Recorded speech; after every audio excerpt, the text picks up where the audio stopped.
오늘은 어린이 주일입니다. 우리 자녀들과 이 땅의 모든 어린이를 생각하고 사랑하는 주일입니다. 이 땅의 어린이들은 부모와 어른들로부터 보호를 받고 사랑을 받아야 합니다. 이것이 성경의 가르침입니다. 우리 자녀들뿐만이 아니고 이 땅의 모든 어린이들입니다. 그래서 여러분 자녀를 두지 않은 사람들, 또 이미 자녀들이 다 커서 장성해서 떠난 분들도 오늘 말씀에 집중을 했으면 좋겠습니다. 이 땅의 모든 어린이들, 우리 어린이라 생각하는 것이 성경의 가르침입니다. 부모로서 어른으로서 어린아이들을 사랑하는 첫 번째 일이 뭘까요? 실로 여러 가지 일들이 있겠죠. 그러나 아이들에게 하나님을 알고 믿게 하는 것보다 더 중요한 것은 없다고 생각합니다. 세상의 모든 것으로 사랑해도 신앙을 갖게 하지 못한다면 진정한 사랑이 아닐 겁니다. 왜냐하면 이 세상이 전부가 아니잖아요. 사람에게 한 번 죽는 것은 정한 것이요 그 후에는 심판이 있다고 했습니다. 이 땅이 전부라면 그냥 세상적으로 사랑하다 끝나면 되겠지만 전부가 아닙니다. 이 이후에 또 심판이 있습니다.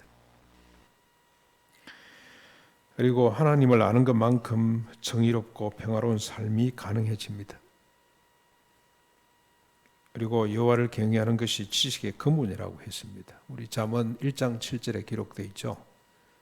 우리가 잠언을 묵상하고 있습니다. 여호와를 경외하는 것이 지식의 근본입니다. 우리 아이들에게 지혜와 지식과 인격을 쌓기 위해서 얼마나 우리가 애를 많이 씁니까? 첫 번째 길이 가장 중요한 것이 전부가 여호와를 경외하는 겁니다. 여호와의 율법을 즐거워하는 것이 복 있는 사람이라고 시편 1편 1절 2절에 그렇게 기록을 하고 있습니다. 여호와를 알지 못하면 일생이 헛되고 헛될 뿐이라고 솔로몬이 이렇게 고백을 했습니다. 그래서 우리는 오래전부터 다음 세대를 책임지며 신앙을 유산으로 주자는 비전을 쫓고 있습니다. 이는 둘의 교회를 사랑하신, 세우신 주님이 우리에게 주신 비전이라고 생각합니다. 오늘은 본문을 중심으로 이 하나님의 비전에 대해서 살펴보려고 합니다. 다음 세대를 책임지고 신앙을 유산으로 물러주라는 이 하나님의 비전을 우리가 다시 한번 더 점검하기를 원합니다. 오늘 본문은 언약의 백성 이스라엘 자손에게 출애굽과 동시에 출애굽하자 말자 주시는 법들을 다루고 있습니다. 하나님은 이 날을 기다리신 것 같습니다. 출애굽되자 말자 바로 법을 쏟아내십니다. 그 법 중에 몇 가지입니다. 제일 처음으로 주시는 법들이죠. 하나님은 스스로 소원하신 바가 있어서 아브라함을 불러내셨습니다. 하나님의 소원하신 바는 인간이 하나님을 등짐에서부터 시작이 됐습니다. 하나님은 인간이 생각하는 모든 것이 항상 악할 뿐임을 보시고 노아와 8가족을 남기고 홍수로 진멸하셨습니다. 홍수 이후 노아의 후손들도 다를 바 없었습니다. 그래서 하나님은 언어를 혼잡게 해서 온 땅에 흩어보기도 했습니다. 그래도 개선되지 않자 하나님은 소원을 품고 아브라함을 불러내셨습니다. 본토 아비집을 떠나서 하나님이 지시하는 가나안 땅으로 가게 하셨습니다. 그리고 그 하나님의 소원을 이루기 위해서 아브라함에게 이삭을 주시고 이스마엘은 아니다라고 했고요. 이삭을 주시고 이삭에게는 에서가 아니라 야곱을 주셨고 야곱은 자기 의지하고 상관없이 12명의 아들을 낳게 했습니다. 하나님은 이들에게 자신의 소원하는 바를 언약이라는 형태로 주셨죠. 언약. 그 언약은 이들 후손이 큰 민족이 되는 것이고 가나안 땅을 기업으로 받게 되는 것이고 그리고 열국을 복되게 하는 것입니다. 우리가 너무 잘 알죠. 여러분 꼭 우리가 기억해야 될 거, 지난주에도 한번 살펴봤습니다만 첫 번째, 두 번째는 수단이고 세 번째가 목적이라는 사실을 잊어서는 안 됩니다. 하나님이 큰 민족을 만들어 주시고 가나안을 기업으로 주신 목적 이유가 뭐냐? 열국을 복되게 하도록 하기 위해서라는 것 잊어서는 안 됩니다. 하나님은 바로 이 소원을 위해서 야곱의 12 아들 중에 요셉을 먼저 애굽으로 보냈습니다. 요셉은 어릴 적부터 이 하나님의 소원을 간직했습니다. 그래서 그는 형들의 미움을 받고 팔리는 신세가 됐습니다. 애굽에 팔려온 요셉은 하나님의 소원 때문에 옥에 갇히기도 하고 그 소원 때문에 또 애굽의 총리가 되기도 했습니다. 그리고 그 소원 때문에 야곱의 70명의 가족이 애굽으로 이주를 하게 되었고 또 하나님의 소원 때문에 그들이 430년 동안 애굽에서 종살이 하게 됐습니다. 하나님의 소원하고 다 연관이 되어 있습니다. 그냥 살다 보니 역사가 흘러가다 보니 물리적으로 된 것이 아니고 하나님의 소원 때문에 이 모든 일들이 일어났습니다. 여러분이 잘 아시는 대로 우리가 얼마 전까지 출애굽기를 묵상했는데 바로 이 부분이죠. 애굽에서의 종살이는 죽지 못해 사는 삶이었습니다. 한때 아들을 낳으면 산파들이 와서 죽이도록 되어 있어요. 산파들이 그걸 안 하니까 더 특별법을 제정해가지고 남자아이를 낳으면 어떻게 하라 그랬습니까? 나일강에 갖다 버리라 그랬습니다. 아마 그러지를 못하면 그 집안을 아마 멸종을 한 것 같습니다. 그래서 모세 어머니 아버지는 숨겨 키우다 할 수 없이 갖다 버리죠. 일할 수 있는 나이가 되면 평생 백도를 굽고 성을 쌓고 각종 노예에게 동원이 되면서 살았습니다. 이제 하나님의 정한 때가 되어서 자신의 소원을 이룰 정한 때가 되어서 언약의 백성을 애굽 땅에서부터 떠나도록 하십니다. 하나님이 애굽의 모든 장자와 짐승의 첫것을 치시고 이스라엘 백성들을 건져내셨습니다. 하나님은 그들이 애굽을 출발하는 마지막 밤에 한 가지 의식을 치르도록 하셨습니다. 집집마다 1년 된 수양이나 염소를 잡도록 했습니다. 그 양과 염소의 피를 우솔조 묶음으로 문 인방과 좌우 설주에 뿌리도록 했죠. 고기는 불에 굽고 무교병과 썬나물과 함께 먹도록 했습니다. 이 의식은 1회 동안 계속되는데 그 1회 동안에 무교병만을 먹도록 했습니다. 그리고 이 의식을 절기로 삼고 대대로 지키라고 하셨습니다. 심지어 이날에 관한 규례를 손목에 기호로 삼고 미간의 표로 삼으라고 하셨습니다.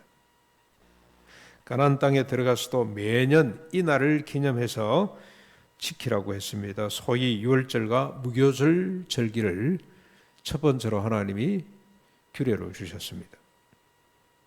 하나님은 유월절과 무교절을 지켜야 될 이유까지도 말씀을 하셨습니다. 왜 절기가 필요한지를 설명을 하셨습니다. 이 절기를 지킴으로 출애굽의 사실이죠. 하나님이 이스라엘을 애굽에서 구원하셨다는 사실을 잊지 않도록 자자손손되도록 기억하도록 이 절기를 주셨습니다. 그래서 그 백성들 하여금 하나님께 감사하며 머리 숙여 경배하도록 하기 위해서 이 절기를 만들었다고 주님이 밝혔습니다. 그런데 이렇게 기억하고 경배하는 것이 출애굽 세대로 끝나면 안 됩니다. 오고 오는 후손에게 전성되어야 됩니다. 언약의 백성들이 존재하는 한 이어져 가야 합니다. 그래서 하나님도 이 유월절과 무교절의 의미가 이러함을 확정하는 거죠. 이렇게 이어져 가야 된다는 것을 주님이 확정하는데 12장 26절입니다. 12장 26절 우리 같이 한번 보실까요? 자막 혹시 있으면 남은 띄우시면 좋겠는데 12장 26절 이후에 너희의 자녀가 묻기를 이 예식이 무슨 뜻이냐 하거든 너희는 이러기를 하고 나오죠. 27절 뒤에 나옵니다만 참고하시고 26절만 이후에 너희 자녀가 묻기를 이 예식이 무슨 뜻이냐 하거든 너희는 이렇게 읽더라 하나님이 우리를 구원해 주셨다. 13장 8절로 넘어가셔가지고 한번 보실까요? 13장 8절 또 다른 예식입니다만 너는 그날에 내 아들에게 보여 이르기를 이 예식은 내가 애굽에서 나올 때에 여호와께서 나를 위하여 행하신 일로 말미암음이라. 예식을 아비가 직접 아들에게 일러줘야 됩니다. 그렇죠? 8절. 그 다음에 여러분 더 내려가셔가지고 14절을 보십시오. 13장 14절. 이후에 내 아들이 내게 묻기를 이것이 이 어찌 됨이냐 하거든 너는 그에게 이르기를 하고 쭉 나오죠.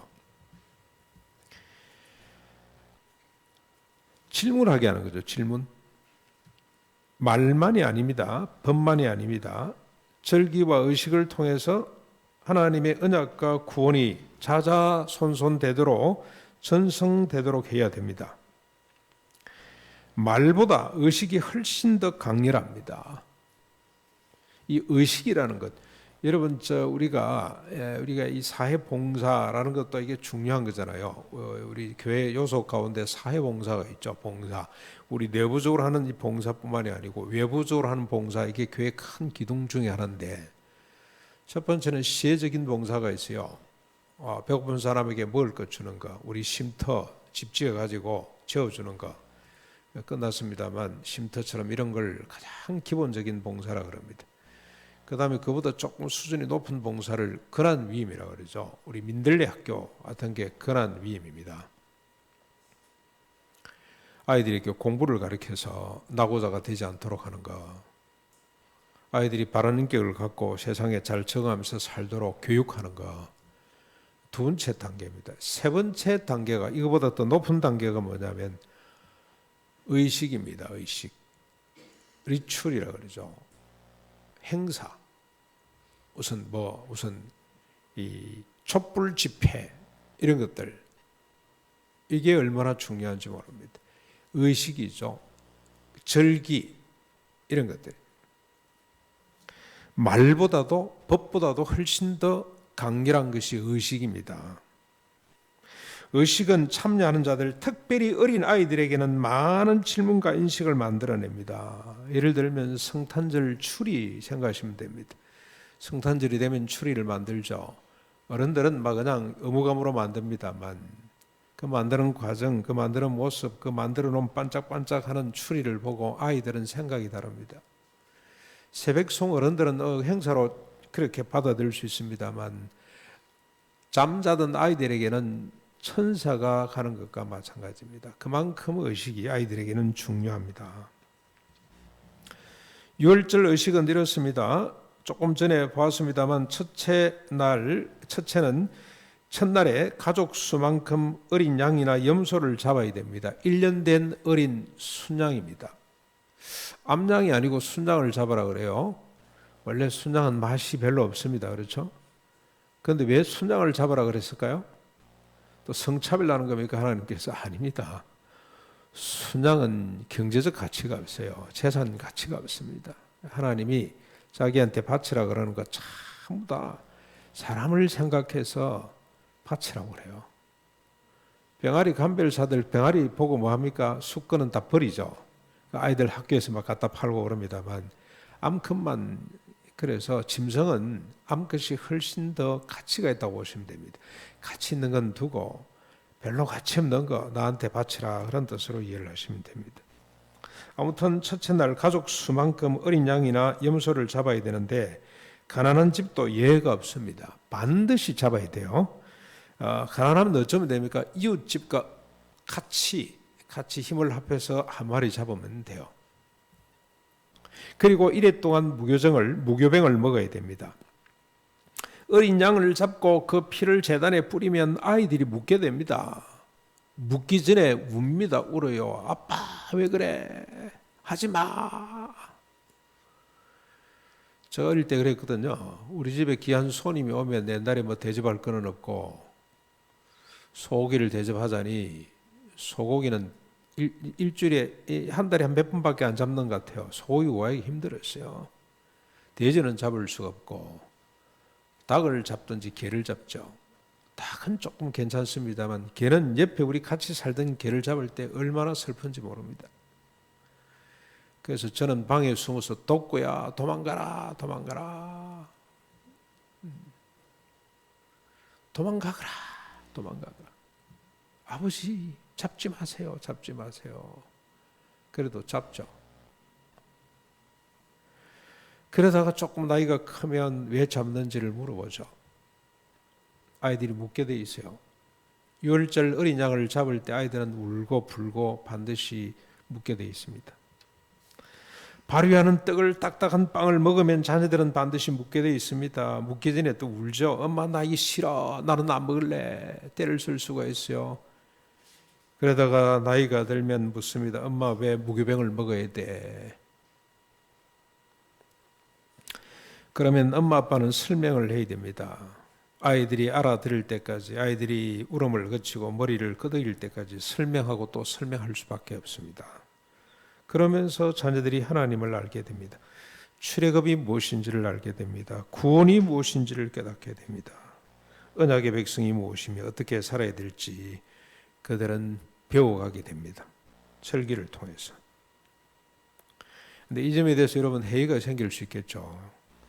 아이들이 좋지 않은 영향을 받을 수 있다고 염려할 수가 있습니다. 그래서 우리가 우리 집은 무식해서 그냥 저 보는 데서 그냥 개를 잡기도 했습니다만 초등학교 한 1, 2학년 때쯤 된 것 같습니다만 조금 생각 있는 부모들은 절대 아이들 보는 데서 돼 잡거나 소 잡거나 소는 아닙니다. 소는 그때는 마음대로 잡을 수 없으니까 닭을 잡거나 개를 잡지 않았죠. 저는 우리 개도 개지만 우리 고모가 시집 갈 때 돼지 잡는 걸 봤어요.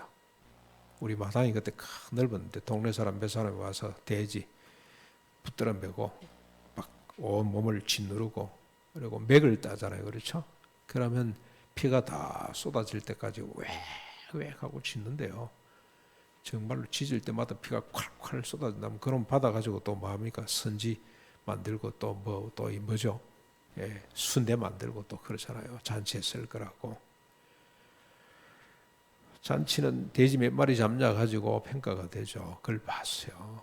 그런데 의식 있는 좀 생각 있는 부모들은 자식들이 그걸 안 보입니다. 그렇죠? 유월절 절기가 아무리 좋지만은 아이들에게 부정적인 영향을 미칠 수 있다고 생각할 수 있겠죠.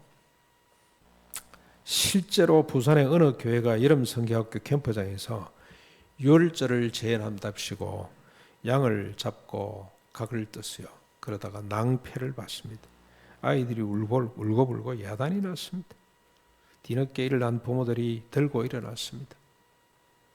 부모들의 주장은 이렇습니다. 아이들 보는 데서 양을 잡고 각을 뜬 것이 무슨 유익이 있냐?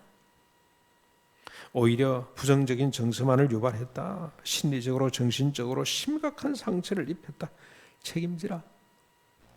그리고 할 수 없이 그 사역자가 책임을 지고 사퇴함으로 종결이 됐다 그럽니다.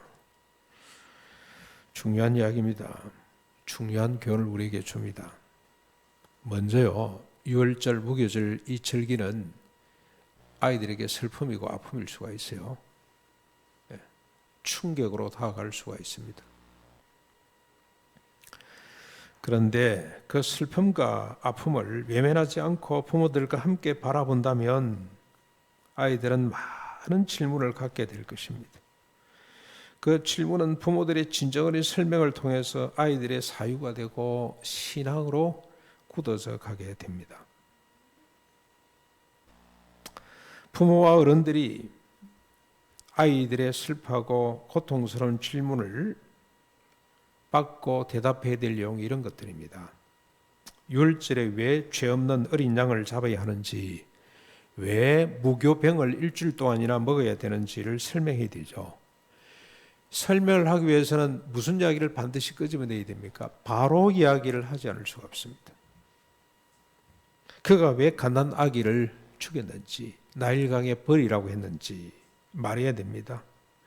왜 집도 주지 않고 백도를 만들려고 했는지, 왜 10가지 재앙을 받고도 이스라엘 백성들을 내놓지 않았는지, 그러다가 왜 자기 자식과 이스라엘의 애굽의 모든 장자를 죽일 수밖에 없었는지를 이야기해 줘야 돼요.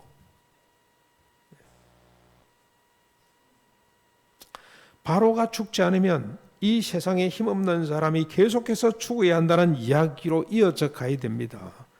그래서 하나님이 손을 들어 바로와 그를 떠받들고 있는 사람들을 쳐셨다고, 그 나라를 쳤다고 이야기를 해줘야 돼요. 근데 여러분, 거기만 하고 끝나면 안 됩니다. 모세도 사람을 죽였다는 이야기를 해야 돼요. 바로가 바로 우리 안에 있다는 이야기까지 가야 됩니다. 우리도 바로처럼 그 자리에 서면 꼭 같은 사람이 될 수밖에 없다는 의식으로 발전돼 가야 돼요. 모세도 그랬을 것이라는 이야기로 가지 않으면 안 됩니다. 그래야 하나님의 사랑이 이야기될 수가 있습니다. 그래서 하나님이 이스라엘 백성들뿐만이 애굽 백성들뿐만이 바로뿐만이 아니라 모세도 이스라엘 백성들도 다 죽여야 되는데 하나님은 사랑이시라 살려주신 거죠. 대신 양을 죽이시고 살려주셨다는 이야기로 이어져 가야 됩니다. 그러면서 하나님이 그의 백성들을 살려두신 이유까지도 가야 돼요. 하나님을 대신해서 이 세상에 힘없는 자들과 함께 손잡고 행복하게 살라고 하나님이 우리를 남겨두셨다고, 우리를 구원해 주셨다고. 원래 우리도 죽어야 되는데 하나님이 하나님 방식으로 우리를 살리는 거죠. 어린 양이 대신 죽고 우리를 살려주셨다. 그래서 일주일 동안 우리가 무교병을 먹어야 된다는 이야기로 가야 됩니다. 그러면 어린 양의 피를 문설주에 바르고 무교병을 먹는 일의 동안이 무섭거나 힘들지 않습니다. 오히려 어린 나이지만 하나님께 감사하고 하나님을 찬송하게 될 것입니다.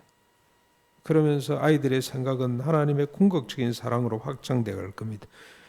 어린 양을 통해 하나님을 생각하게 될 것입니다. 문설주에 뿌리신 어린 양의 피가 십자가에 뿌리신 예수님의 피라는 사실을 깨달아 가게 될 겁니다. 나아가 유월절의 희생과 무교절의 불편이 자기 삶의 가치와 기준으로 자리 잡게 될 것입니다. 사랑하는 성도 여러분, 여러분 개인과 가정에 유월절과 무교절 같은 예식이 있습니까?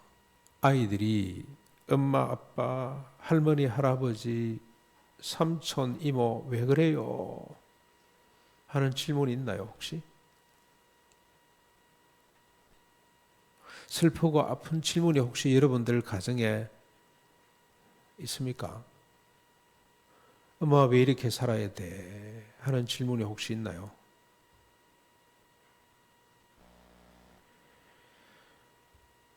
혹시 왜 굳이 이런 질문이 필요하냐고 생각하는 분이 계시다면 우리 다음 초태생법을 좀 보셔야 됩니다. 우리 13장 1절, 2절, 14절로 16절에 보면 사람의 처음 난 아들이죠. 아들, 남자아이, 그리고 짐승의 처음 난 것, 수컷은 하나님께 무조건 바쳐야 됩니다. 사람은 바칠 수가 없기 때문에 어떡합니까? 레위지파 사람으로 대신해요.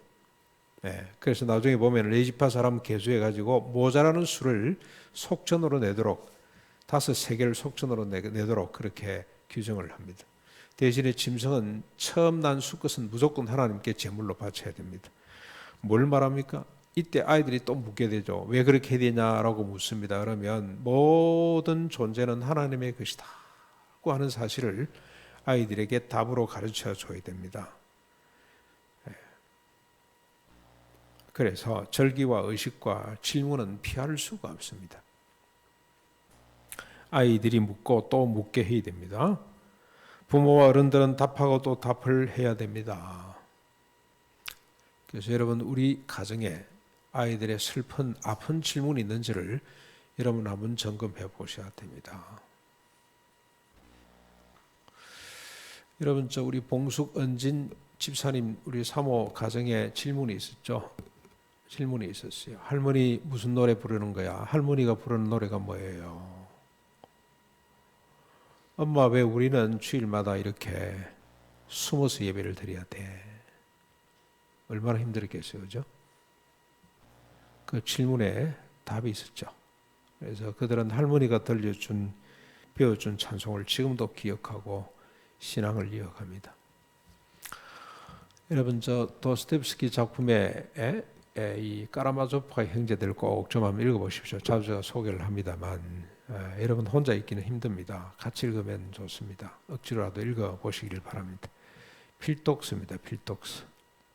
그것만 읽지 마시고 다 읽었으면 더 좋겠다는 생각이 드는데, 까라마조프가에 보면 아주 예쁜 질문이 하나 나옵니다. 아픔의 질문이 나옵니다. 일료사라고 하는 아들이 가난한 집의 아들입니다. 자기 아버지에게 늘 묻습니다. 묻다가 병이 났습니다. 병이. 뭘 물었냐면 자기 아버지가 이 표도로가에 첫째 아들 드미트리한테 수염이 끌린 채 개 끌리듯이 끌려다니. 서류 하나 잘못 기록했다고. 아버지하고 싸우는데 법정 대리인쯤 되거든요. 이 사람 자기 아버지가 2등 대위라고 그러는 사람인데 그 사람이 뭘 하나 잘못 썼어요. 자기한테 불리하게 했다고 개 패듯이 패고 수염을 잡고. 그때 이 일료사가 아들이 아저씨 용서해 주세요. 용서해 주세요. 친구들이 다 학교 가다 오다 친구들이 둘러 지켜보고 있는데 그 일이 벌어졌단 말이죠. 결국 온 동네를 끌고 다니다 버렸어요. 아버지는 한마디도 못했습니다. 학교 갔더니 아이들이 네 아버지는 비급자라고 왜 결투를 신청하느냐고 수세미처럼 질질질 끌려다녔다고 별명이 붙었어요. 그래서 그 아이가 아버지한테 밤마다 울면서 묻습니다. 아빠 왜 보복하네? 아빠는 왜 그냥 있어? 그러다가 이 드미트리의 동생이죠. 알료샤라고 하는 동생을 만났는데 손가락을 깨뭅니다. 이 아이가 얼마나 분이 찼던지. 그리고 병이 나요. 아버지한테 매일 밤마다 물어요. 아빠는 왜 보복하지 않아? 아빠는 왜 그렇게 바보처럼 당하고만 있어? 질문이죠. 질문. 그때 아버지가 설명을 합니다. 대답을 합니다. 하나님의 사람은 보복하면 안 돼. 용서라 그래서. 그게 답이에요. 이 아이가 결국 죽으면서 아버지 존경한다고 아버지를 사랑한다 그러면서 죽습니다. 아버지가 정말 위대한 사람이라 고백하면서 죽습니다. 너무 아름다운 이야기죠. 우리 가정에 이런 질문이 있어야 돼요. 자녀들로부터. 그래야만이 구원의 역사가 이어져 갈 것입니다. 출애굽의 역사가 우리 가정을 통해서, 우리 교회를 통해서 다음 세대로 이어져 가게 될 것입니다.